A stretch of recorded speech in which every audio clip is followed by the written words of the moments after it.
تو بچوں، یہ کہانی ہے بندر بادشاہ اور بھوت کی۔ ایک گھنے جنگل میں بندروں کا ایک گروہ رہتا تھا۔ بندروں کا بادشاہ بہت عقل مند تھا۔ ایک دن اس نے اپنے گروہ کو اکٹھے بلایا اور کہا، میرے پیارے بندروں، ہم خوش قسمت ہیں، اس خوبصورت جنگل میں رہتے ہیں، لیکن خبردار، درخت اور پودے ہرے بھرے اور سرسبز ہو سکتے ہیں، لیکن ان میں بہت سے زہریلے پھل ہوتے ہیں۔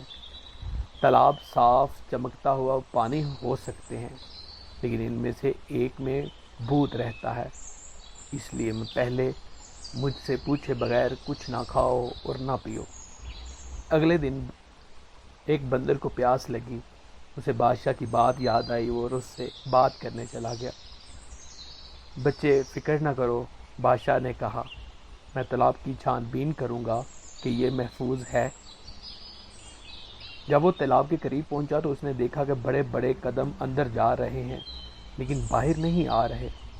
بادشاہ نے نتیجہ اخذ کیا کہ یہ وہ جگہ ہے جہاں بھوت چھپا ہوا تھا۔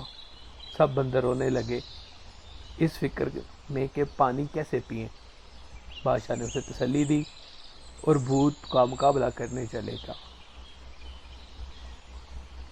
بھوت نے کہکا لگایا، تم بڑے مخنے ہو بندر بادشاہ، اگر تمہارے بندر تالاب میں آئے تو میں انہیں کھا لوں گا، اگر وہ ایسا نہ کریں تو وہ پیاس سے مر جائیں گے۔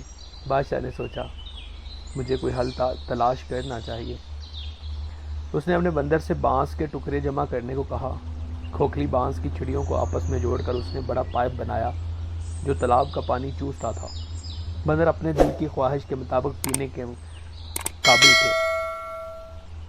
سب کی طرف سے بندر بادشاہ کو سلام۔ بندروں نے نعرے لگائے۔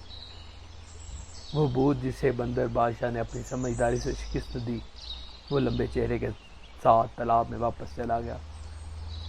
اس لیے بچوں، جب چیزیں مشکل لگیں تو کبھی ہمت نہیں ہارے، بندر بادشاہ کی طرح باصبر اور ہوشیار رہیں۔